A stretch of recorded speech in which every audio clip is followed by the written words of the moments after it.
So hi brother. Hi. ఈ సంక్రాంతికి అయితే 3 సినిమాలు వస్తున్నాయి కదా, దేనికోసం చూస్తున్నారు? Game changer. So why bro? Game changer అంటే గేమ్ చేంజర్ అంటే మనకి ఇంకా రామ్ చరణ్ అంటే కొంచెం క్రేజీ. ఎందుకంటే ఆయనలాగా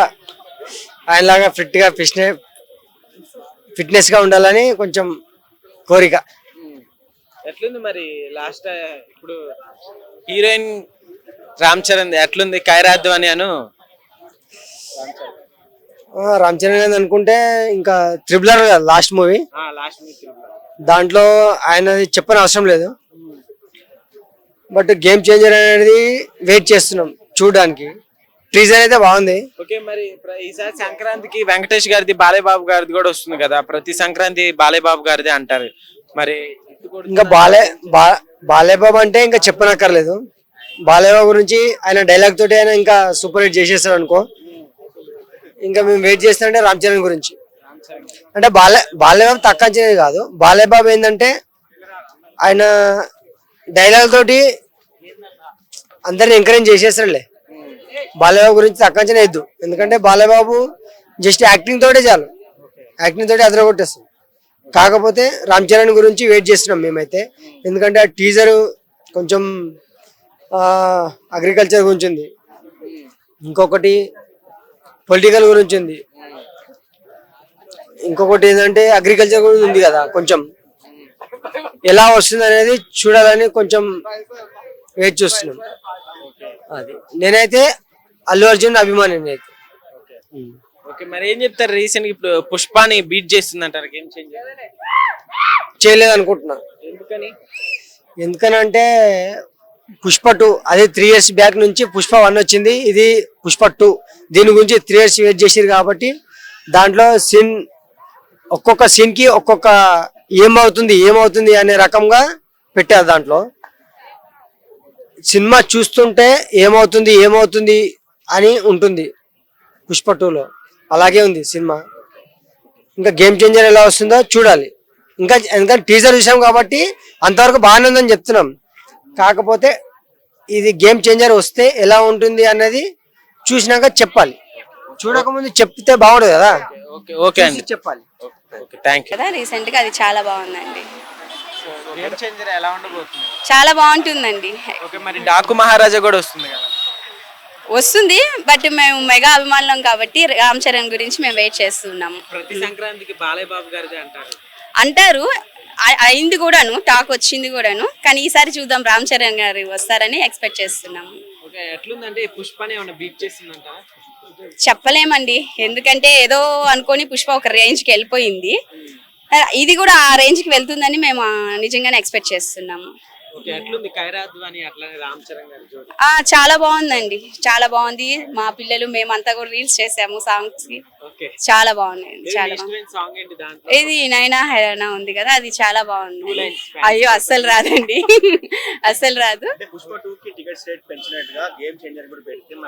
లేదు, ఇప్పుడు జరిగిన సిచ్యువేషన్స్ కి అన్ని రాజకీయ పరంగాను, ఈ పోలీస్ కేసెస్ అన్ని పరంగా కూడా కొంచెం ఆలోచిస్తున్నారు కాబట్టి మొత్తం మార్పు ఉండొచ్చు అని మేము అనుకుంటున్నాను. లేదు, సినిమా ఇండస్ట్రీ మొత్తం పడింది ఇప్పుడు. గేమ్ చేంజర్ మీద కాదు, మూవీ ఇండస్ట్రీ మీద అంతా పడింది ఇప్పుడు. అంతేనండి మేడం. ఇప్పుడు అల్లు అర్జున్ ఇష్యూ వలన ఇదంతా కూడా అయింది, అల్లు అర్జున్ ద్వారానే అయిందని అంటున్నారు. మరి టాలీవుడ్ అంతా కూడా ఇప్పుడు నష్టాల్లో పోవాల్సిందేనా? లేదు, అల్లు అర్జున్ గారిది ఏం కాదు. అది అభిమానులుగా మనం కూడా కొన్ని తీసుకోవాలి రెస్పాన్సిబిలిటీస్. ఇక్కడికి వెళ్తే ఇలా తొక్కిసలాట అవుద్ది, ఇక్కడికి వెళ్తే ఇలా ఉంటుంది అని చెప్పి దాన్ని ఆచితూచి మనం కూడా వెళ్ళాలి. ఇప్పుడు ఏదో జరిగిందని చెప్పి తన మీద నిందేయాల్సింది కాదు. మన జాగ్రత్తల్లో మనం ఉంటే ఇలాంటివి జరగవు కదా అని నేను చెప్తున్నాను. మొత్తానికి ఆల్రెడీ ఇప్పుడు బెనిఫిట్స్ లేవు అండ్ టికెట్ల హైక్ లేదని కన్ఫర్మ్ చేసేసారు. మరి ఇప్పుడు వచ్చే సినిమాలకి ఆల్మోస్ట్ అంతా నష్టాలే కదా. నష్టాలంటే అదేం లేదండి. వీళ్ళు ఈ బెనిఫిట్ షోస్ వల్ల తీసుకోవాల్సినంతా తీసుకున్నారు. వీళ్ళకంటూ కొన్ని రెమ్యునేషన్స్ అన్ని ఉంటాయి కాబట్టి సో నష్టాలు ఏం లేదు. ఇది ఒక కల్చర్ ని బ్రేక్ చేసినట్టు అయింది అంతే రేవంత్ గారు. అంతే. ఇప్పుడు వచ్చే 3 సినిమాల్లో ఏ సినిమా హైప్ అయితే అనుకుంటున్నారు? డాకు మహారాజ్, సంక్రాంతి. అంటే మెగా ఫ్యామిలీకి అయితే రామ్ చరణ్ గురించి వెయిట్ చేస్తున్నాము. ఫ్యామిలీ ఆడియన్స్ కి మన వెంకటేష్ గురించి వెయిట్ చేస్తున్నాము. At the same time Balayya గారు మాస్ గా అందరు వెయిట్ చేస్తున్నారు. అది అందరికి వర్తిస్తుంది. బాలయ్య గారు అంటే జై బాలయ్య అని చెప్పొచ్చు. ఇంతవరకు చూసిన సాంగ్స్ గానీ టీజర్ అవన్నీ ఎట్లా అనిపించినాయి గేమ్ చేంజర్ నుంచి? గేమ్ చేంజ్ అనేది సూపర్ గా ఉందండి. ఎందుకంటే ఆల్రెడీ మనము తన పంచకట్టు ఇంకొకటో తన వేరే స్టైలు వాళ్ళ నాన్నగారి స్టైలు మనం రంగస్థలంలో చూసేసాము. సో ఇందులో కూడా ఇంకొంచెం మనము ఎక్స్పెక్ట్ చేయొచ్చు అని నేను సో అనుకుంటున్నాను. ఇప్పుడు మీరు మెగా ఫ్యామిలీకి అభిమాని అంటున్నారు కదా, ఖచ్చితంగా. సో ఈ గేమ్ చేంజ్ సినిమాలో పాలిటిక్స్ కూడా ఇంక్లూడ్ చేశారు. సో మరి పవన్ కళ్యాణ్ గురించి ఏమైనా చూపించే అవకాశం ఉందంటారా? చూపించవచ్చు, ఆబ్వియస్లీ చూపించకపోవచ్చండి. కానీ పవన్ కళ్యాణ్ గారు ఇప్పుడు కూడా చాలా ముందంజలో ఉన్నారు, తగ్గేదే లేదని నేను కూడాను. So hi brother. Hi. So ఈ సంక్రాంతికి వస్తున్నాం, అలానే గేమ్ చేంజర్ డాకు మహారాజ్ వస్తున్నాయి కదా, సో దేనికోసం చూస్తున్నారు? Game changer. So why bro? Why అంటే mega family, Pawan Kalyan fan, అందులో రామ్ చరణ్ అంటే మరి అతను బాబాయ్ కాబట్టి అతని కోసం చాలా వెయిట్ చేస్తాను. కానీ రామ్ చరణ్ మరి వాళ్ళు ఇద్దరమే పెద్ద హీరో కదా, దానికోసం మరి అందరూ వెయిటింగ్ గేమ్ చేంజరే. ఓకే, ఈసారి మరి పుష్పాని బీట్ చేస్తుంది అంటావా? ఇప్పటికే 17 crores. సేమ్ పుష్పలాగా టికెట్ రేట్లు ఉంటే మాత్రం పక్క బీట్ చేస్తుంది, తక్కువ రేట్ ఉంటే మనం ఏం చేయలేం. బెనిఫిట్స్ అవన్నీ ఉంటే పుష్పాన్ని పక్క కొడుతుంది గేమ్ చేంజర్. పండగ టైం కాబట్టి ఇంకా ఎక్కువ మంది సినిమాకి వెళ్తారు కాబట్టి కొంచెం ఛాన్సెస్ ఎక్కువ ఉన్నాయి. డాకు మహారాజా కూడా వస్తుంది కదా, ప్రతి సంక్రాంతికి బాలయ్య బాబు గారిదే అంటారు. సో మరి బాలయ్య బాబు గారిది ఎట్లుంటుంది అంటారు? బాలయ్య బాబు కూడా బాగానే ఉంటది, కానీ ఎక్కువ మంది రామ్ చరణ్ మీద ఆశలు ఉంటాయి కదా, కొంచెం పెద్ద హీరో దానికోసం అంతే. ఖైరాద్వాని అలానే రామ్ చరణ్ జోడి చాలా బాగుంది. అంతకుముందు చేశారు కదా వినయ విజయరామ, బాగానే ఉంది ఇద్దరు జోడి. ఇప్పుడు డైరెక్టర్ ఉన్నారు కదా, సో ఇంతకు ముందు బాటి 2 ఫ్లాప్ అయింది అంటున్నారు. సో ఇప్పుడు అది కూడా కష్టమే, గేమ్ చేంజర్ కూడా అని కూడా అంటారు. లేదు ఆ మూవీ మీద డిఫరెంట్ వేరియేషన్స్, 3 క్యారెక్టర్స్ కదా రామ్ చరణ్, దాని మీద బాగానే ఉంటది గేమ్ చేంజర్. చేసాం కాబట్టి మేము అందులో ఫైట్లు, మూవీ బాగుంటది. ఎలా ఉంది బ్రదర్ రామ్ చరణ్ గారు? యాక్టింగ్ మామూలుగా ఉండదు, సైలెంట్ గా ఉంటారు, అతని పైన అతను చేసుకుంటారు అంతే. ఎన్ని రోజులు యాక్ట్ చేశారు? 20 days చేసాం ఫైట్. ఏం సీన్స్ యాక్ట్ చేశారు? లాస్ట్ క్లైమాక్స్ ఫైట్ జేసీబీలతో ఫైట్ ఉంటది, మామూలుగా ఉండదు. 400 మంది ఫైటర్స్ అన్నమాట. 400 మంది ఫైటర్స్. ఏమన్నా సీన్ మీరుతో ఏ సీన్ చేయించారు? ఫైట్ లాస్ట్ లో క్లైమాక్స్ లో ఫైట్ ఉంటది. సో ఎట్లుంది బ్రదర్ సినిమాలో ఇప్పుడు సాంగ్స్ అవన్నీ ఎట్లున్నాయి? సాంగ్స్ అన్ని బాగానే ఉన్నాయి, మీరు విన్నారు కదా, సాంగ్స్ అన్ని చాలా బాగున్నాయి. ఎంత కలెక్ట్ చేయొచ్చు అనుకుంటున్నావు ఈసారి? చేయొచ్చు, ఒక టికెట్ రేట్ బట్టి ఒక 1500 crores. 1500 crores హిట్ అయితే పక్క రావచ్చు. లేడీస్ పబ్బులకి క్లబ్బులకి పోవచ్చు, లేడీస్ బికినీలు వేసుకొని తిరగచ్చు రోడ్డు మీద.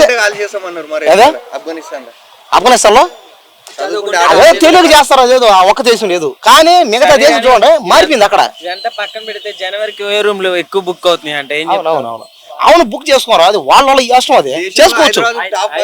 అమ్మాయిలకి ఉండాలని కోరుకున్నా, నేను అదే అనుకున్నా, దానికి మించి చేయాలని నేనే చెప్పా. నేనే ఓయో రూమ్ అందరికి బుకింగ్ చేస్తాను, ఫ్రీగా చేస్తానా. గుర్తు పెట్టుకోండి, నా కరెక్ట్ గా ఇంకొక 4 రోజులు మాత్రం మీకు ఛాన్స్ ఉంది. ఈ 4 రోజుల్లో బుక్ చేసుకోండి, నేనే మీ అందరికి బిల్ కట్టేస్తా. ఓయో రూమ్ బుక్ చేసుకున్న ప్రతి ఒక్క అమ్మాయికి ప్రతి ఒక్క అబ్బాయికి నేనే బిల్ కడతా. సరేనా? తాగండి, ఎంత తాగండి అమ్మాయిలు, తాగండి, తిరగండి, 10 మందిని మార్చండి. ఒక్కొక్కరికి 10 లక్షలు వేస్తాను అకౌంట్ లో. సరేనా? 10 లక్షలు వేసేస్తానా అకౌంట్ లో, పండగ చేసుకోండి. అదే నీకు కూడా కావాలా? వేస్తా, నీకు కూడా వేస్తా. నీకు కావాలా? ఓకే, నీకు కావాలా? ఓకే, నీకు వేస్తాను. అందరూ ఎంత నేనే నా చేతులు చెప్తాను, 10,000 రూపాయలు ఇచ్చేసా. నమస్తే మేడం, ఉన్నామండి, ఒక్క నిమిషం మేడం. వద్దు, లేడీస్ పాపం వద్దులే, మధ్య ఉండమ్మా రావద్దని చెప్తాను. లేడీస్ నేను కట్టించాను కదా ఆల్రెడీ. కేపీహెచ్బి కాలనీ కూకడపల్లిలో నా ఓయో రూమ్ లో అందరూ బుక్ చేసుకుంటారు అక్కడ. సరేనా? బుకింగ్ ఏమంటే హైదరాబాద్ లో ఉన్న వాళ్ళకి ఫెసిలిటీ ఇస్తానా. KPHB colony, Kukatpally, Ameerpet, Dilsukh Nagaram, LB నగరం చేస్తా. అదేనా వరంగల్ లో ఉండే వాళ్ళు ఏం చేస్తారంటే ఆ దగ్గరలో టౌన్ లో మీకు ఎక్కడైతే